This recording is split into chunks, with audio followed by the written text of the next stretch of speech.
think that's our boat. Thomas, morning. Yeah, morning. How are you? I'm Eric. Hello, Eric. Nice to meet you. This is Amir and Imran. Getting on a boat is what put these young men on Manus Island. Today, we're going to take them off it. Good stuff.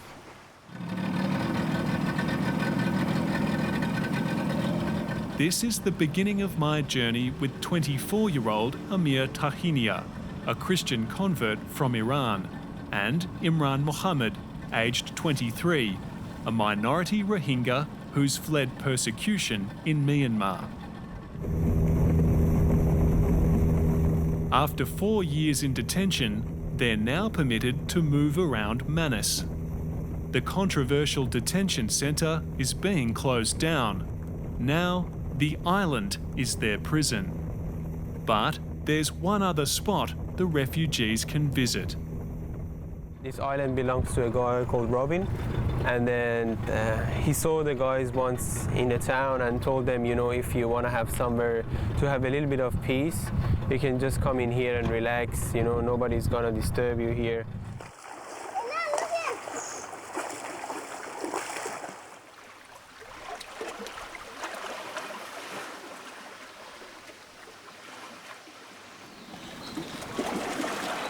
Mandolin Atoll, just off Manus, is where the refugees see a different side to PNG. The island's custodian lets asylum seekers stay here for free. He says losing his arm in a fishing accident has taught him to be sympathetic.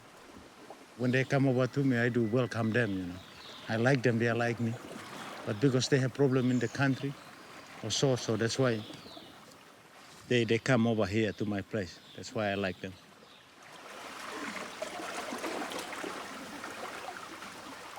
What are you going to do for the rest of the day? Most of Imran's experiences on Manus haven't been so positive. When I entered in the center, I saw people were depressed and people were warehoused and the men were yelling, and I straight away knew this is going to be bad. I'm not here to be processed. I'm here to be tortured.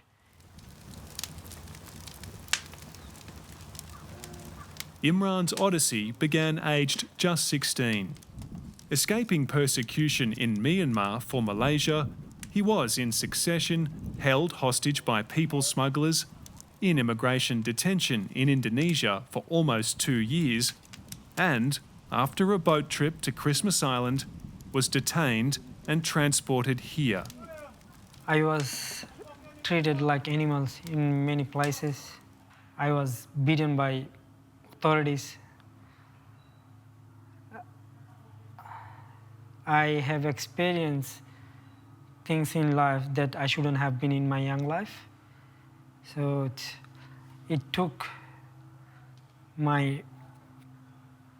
it has destroyed my strength as a human being. Know that the Lord is our creator. Yes, he is our Father, we are his sons. When I converted to Christianity, I was quite a stubborn person, and I like to question things. I always like to question things, and because I was a very young person, I started questioning from the people that I wasn't supposed to do that, and it caused me troubles that I was almost getting killed.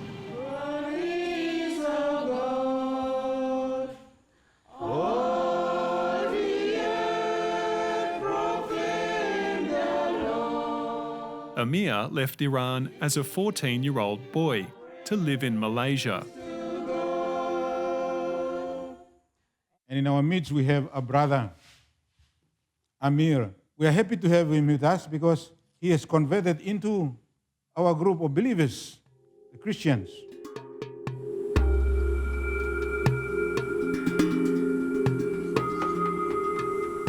Fearing he'd be imprisoned after his Malaysian student visa expired, Amir also boarded a people smuggler boat headed for Christmas Island. I had seen people getting on these boats. I had seen these boats that they were leaky boats. I had seen them looking terrible and terrifying, and I had no options. I had to take it.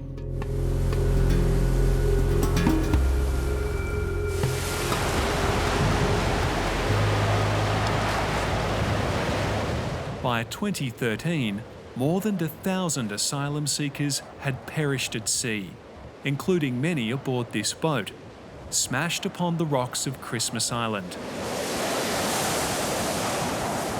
Amir and Imran arrived safely here after this tragedy, but in one sense, their timing couldn't have been worse.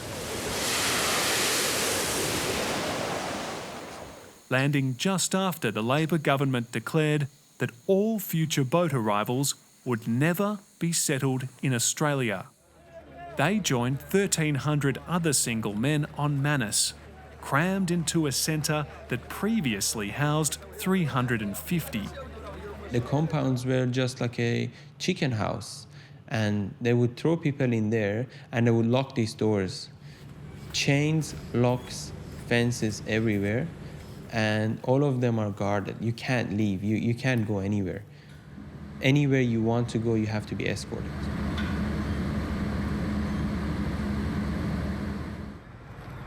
Another detainee secretly filmed Amir for this guided tour of life on the inside. You see most of, everyone has covered their beds, because one of the most important pressure on people is because of the crampedness, because of too many people together.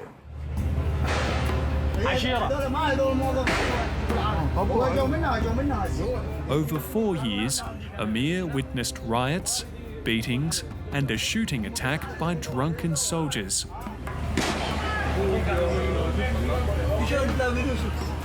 We saw people dying. We saw people scrolling on the ground for pain. I've seen people pulling out their own teeth.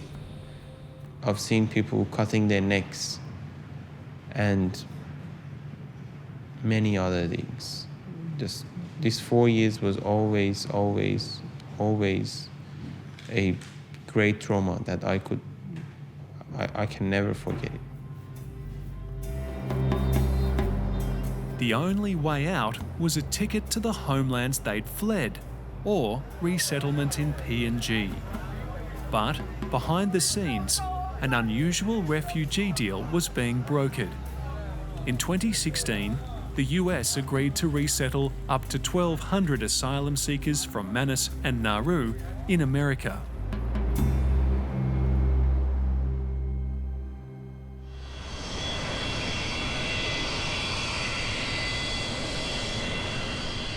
It's nearly 6 months since I met Amir and Imran. Despite President Trump's reluctance, the US refugee deal is still underway, but the details are opaque. Small groups of men are being flown from Manus to PNG's capital, Port Moresby. Some nationalities, Iranians and Somalis, are rejected, but for the lucky ones, there's a new life in America. And we get a tip-off that Imran may be among them.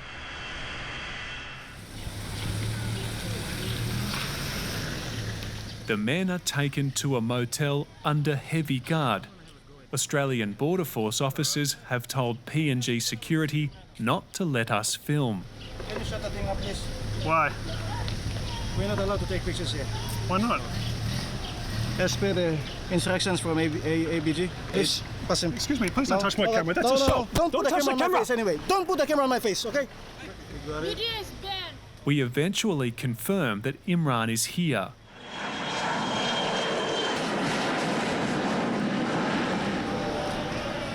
And finally, after 6 long months waiting in Port Moresby, a decision. This time, there are no guards or handcuffs. This time, Imran won't be flying as a prisoner. I'm going to have my dear freedom soon, and I will have control over my life. So it's very exciting.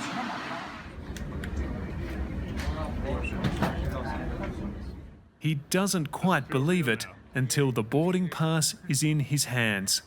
Destination, America. Okay. All right. See you in the US. See you in the US. Yeah, okay. Safe travels.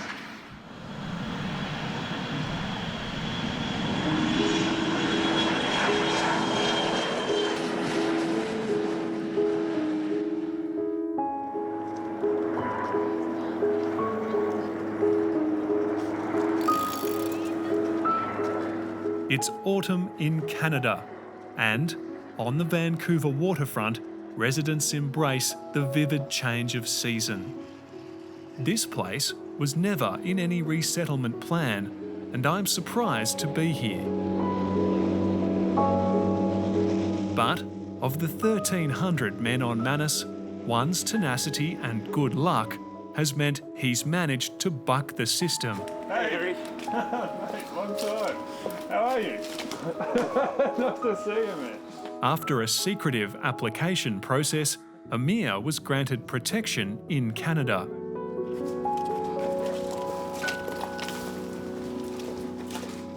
So this is where I am living now. Oh, very nice. Yeah, I call it an elf house. On Manus, through force of personality and a good command of English, Amir became a de facto leader. In Canada, there's anonymity and a job at a local tourist attraction. I was on Manus side and I had like 1,500 people just running after me, wanting updates, wanting to know what's the news, wanting to know when they get out of there, wanted me to do stuff with it. But in here, all of a sudden, it's just like, boom, there's nobody around and nobody asking me anything.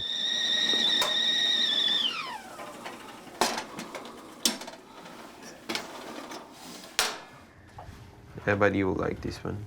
You just want to smell the tea. It smells good. Yeah.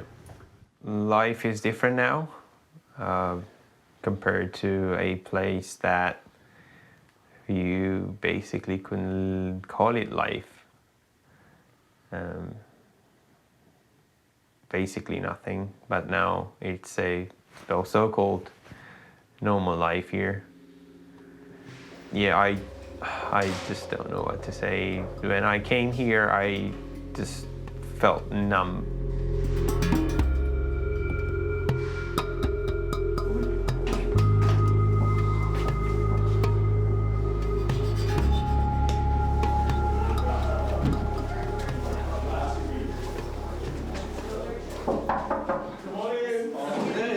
Good morning. Hello! How are you?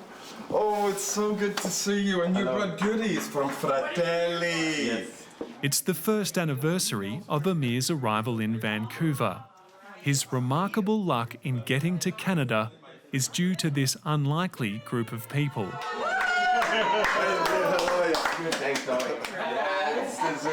They're all members of a private sponsorship group, an initiative where citizens provide money and support for refugees to resettle in Canada. Naturally, as we all expected, it was a bit of an uphill battle for the early stages, but we're standing here today and we've got one upstanding citizen of Canada now 1 year later. Brought together by Canadian-Australian couple Wayne and Linda Taylor, the group raised almost $30,000 to bring Amir from Manus and support his first year in Canada. Rescue him, and he rescued me from an island, which so many governments and so many countries were not able to do. So many systems, so many departments, so many organizations. So I appreciate it, and thank you. Good. Hey, Dad. Hey Charles, how you doing? Good, how are you? It all started when Amir met Wayne Taylor's daughter Chelsea, a Melbourne-based nurse who worked on Manus vaccinating asylum seekers. Hi, Chelsea. Hi, Amir, how are you? She was adamant, quite honestly, that we do something. And yeah, we were somewhat concerned that we could really achieve anything, having not been through it before, but we just said, well, we'll give it a go. I talked to them, they were like, it's okay for now. A semi-retired political consultant, Wayne Taylor was undaunted by the complexities of refugee sponsorship. And so, this well-connected group hit the phones, lobbying politicians and officials to bring Amir to Canada. Oh, do we all have our party hats? It's almost inconceivable that these people could be treated the way that they've been treated. Certainly from the people who were part of our group, when they heard that story, felt that it was unfathomable that people could be kept basically as prisoners. 3, 2, 1. Yes! And another one, and we say, Amir!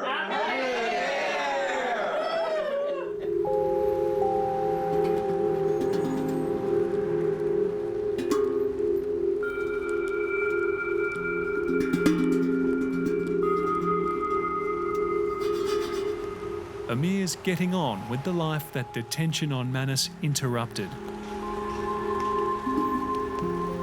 This is Vancouver Community College, or VCC. This is the first place that I started continuing my education.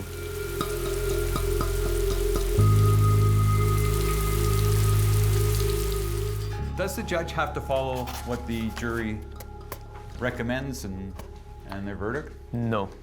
Judges can make their own decisions, but I am planning to take things step by step, but I have been considering human rights law or psychology. I just want to do everything one thing at a time.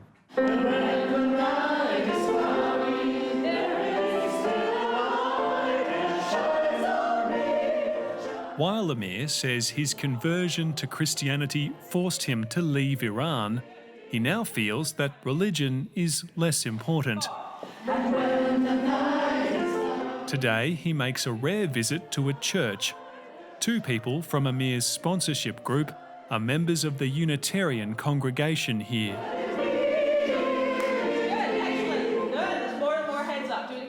I like Christianity.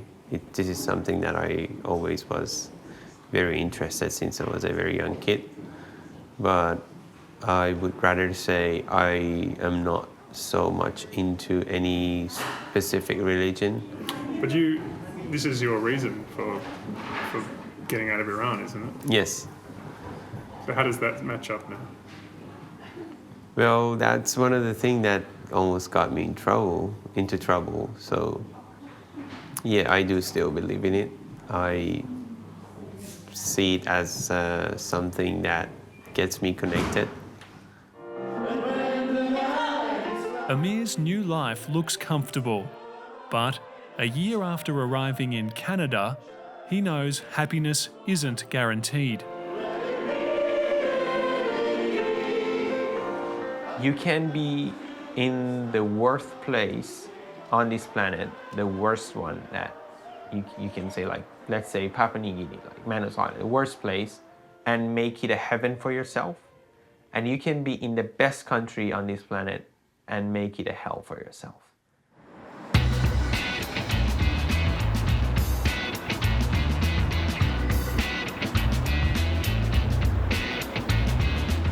Over the border, in the land of the free, around 500 refugees from Manus and Nauru have been resettled, scattered across the US in cities like Chicago, often with minimal support. They're not the Australian government's responsibility anymore, but many Australian expats here feel compelled to help. Heading into the North Chicago suburbs is fashion designer Fleur Wood, co-founder of the group Australian Diaspora Steps Up. I wanted to, step up, and I knew lots of other Australians felt the same way, and wanted to help these guys and kind of do what we should have done in the first place, which is take care of these people. More than 300 Australians have now volunteered, and they're stretched to the limit. Look, for some of these guys, it really is terrible. We've had, groups of 3 and 4 guys that are living together and they only had one single mattress. So they are taking turns sleeping on that single mattress. We have guys that arrived in the middle of winter with absolutely no winter clothing, with, thongs and shorts. This stays? Great, you got it? Yep, let's do it. Today, Fleur teams up with first-time volunteer Nisha Khanna, who left Melbourne to study for an MBA at a Chicago university. Here, the priority is preparing for the savage winter ahead. So how did you get the money, raise the money to buy these things? I was crowdsourcing some friends at school. They're trying to locate a group of 4 Rohingya men recently arrived from detention on Nauru. Hi. We're looking for someone called Anatala. Anatala? Yeah, Rohingya. Rohingya, Anatala, Nauru people? Yes. Yes. Yes, you're Rohingya. Hi. How are you? Good. You Anatala? Yeah, Anatala. Oh, Hi, we found him. Anatala. Thank you. Hi, I'm Nisha. You're Nice to Rohingya meet too. you. Nice to meet you. Hi, Anatala. Hello. Did we wake you up? We're sorry. So I know it gets really cold in Chicago in the winter. So we have some blankets for you. We also have some jackets for you. Because again, when it gets really cold, you've got to wear lots of layers in Chicago. So I got a nice big jacket here.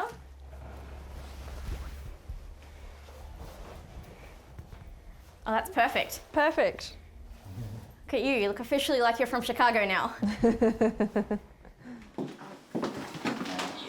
The 4 men share a 1.5 bedroom apartment, picking up casual work as cafe dishwashers and cleaners at the airport. Yeah. Rohingya refugee Anatala still dreams of going to Australia. So I'm not happy because I'm come here. So that's why I go Australia. And if he can't get to Australia, Anatala wants to take a drastic option. So you would rather be in Nauru than be in the US, even though it was hard there? Yeah. And did you have like a job in Nauru? Were you working? What were you doing in Nauru? I don't care job. I care about my life. Amin also regrets accepting US resettlement. His family is still on Nauru, but is no longer applying to come to the United States. Before they told me, said they come into US, they come and join with me, going to stay in Chicago. But now, because of a lot of family, Australia government bring a lot of family from Nauru to the Australia, so my family changed their mind. They're clearly bewildered by their new lives in America. Okay, do you have any Medicaid now? No. Another flatmate, Majubo, is seriously ill, but doesn't know how to get follow-up medical treatment. Hi, is that Laura? I'm just here visiting a group of these Rohingya guys, and one of them has got a medical issue. He's got a job, but his insurance doesn't kick in for another couple of months. Are you able to help out with a doctor at all?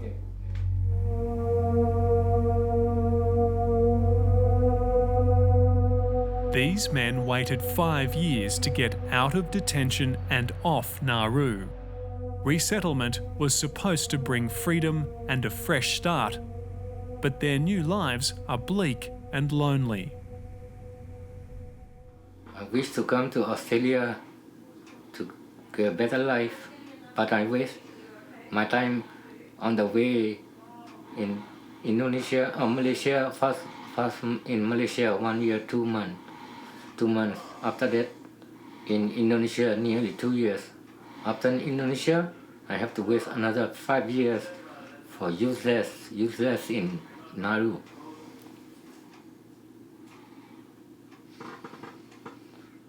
I don't think anybody can really realise the impact that this has had on these people and the impact that it's going to have on their children and for generations to come, that trauma gets passed down. And I also think the cost to Australia's reputation.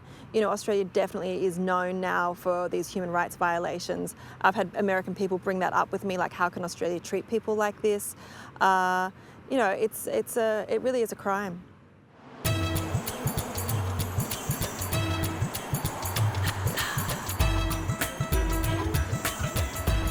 not everyone is finding it so desperate. Now, living just around the corner is Imran. Hey Imran, nice to see you. I'm good, thank you. Nice to see you. How are you?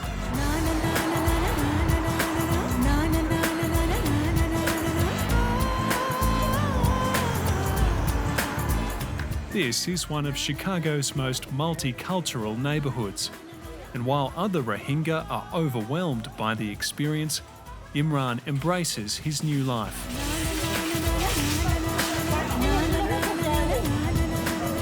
You meet people from everywhere, basically.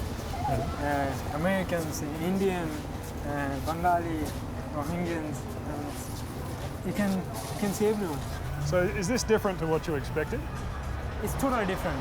I didn't expect anything like this. It's very diverse. It's beautiful.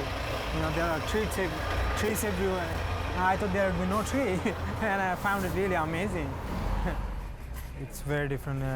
We don't wear sari.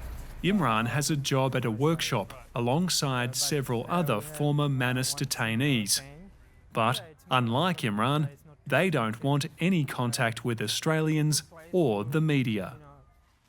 It goes both ways, good and bad. But I am free. That's all that matters to me. I just wanted to be free, and I just wanted to be respected as a human being. And people have been welcoming, and I'm loved. So it's home. It definitely feels like a home.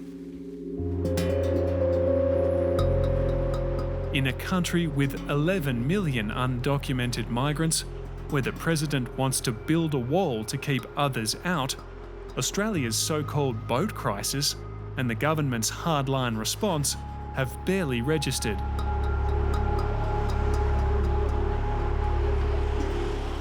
But Imran is finding many people are interested in his story. I'm really pleased to introduce you to a friend of ours who just arrived in May of 2018. His name is Imran Mohammed. He's a Rohingya refugee. Thank you, Imran, for coming to our class.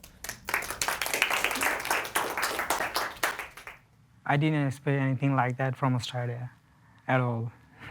Because I have friends in Australia. They were stateless. They are Rohingya, and they went to Australia and they got a passport, they got a card, and you know, they were telling me that, okay, come to this country. They will respect you as a human being. That's why I wanted to go to Australia. Even when I was leaving Papua New Guinea, one of the custom officers told me that, don't ever come back. But when I came to this country, one of the custom officers told me, welcome to America. Thank you, that's what I wanted to hear.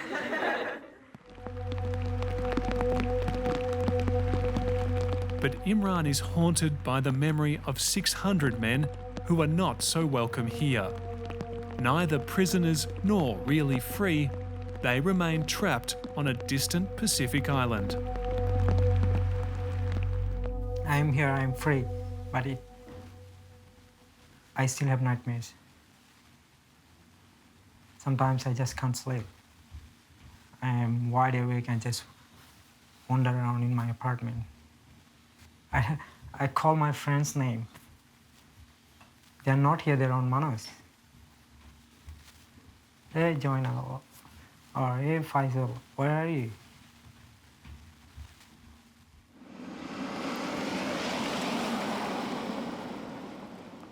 I started covering Manus Island more than 3 years ago, and when I first met these men, I wondered how their stories would end.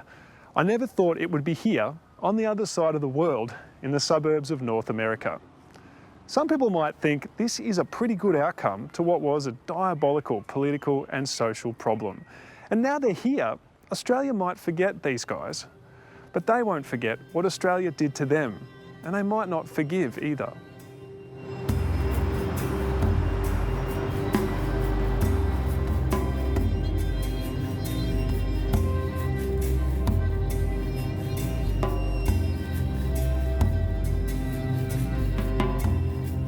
It can be lonely sometimes, super lonely. It's just I feel like I'm still there and I hear this daily stuff. It's not ending, it's just keeps happening. It's getting worse and worse. Something that I will always remember it. I will never be able to forget it. Stuff that happened, my friends that they were killed in front of me. This shouldn't have happened ever. And I am sure there's gonna be a day that in the future that Australia will feel sorry about what they've done.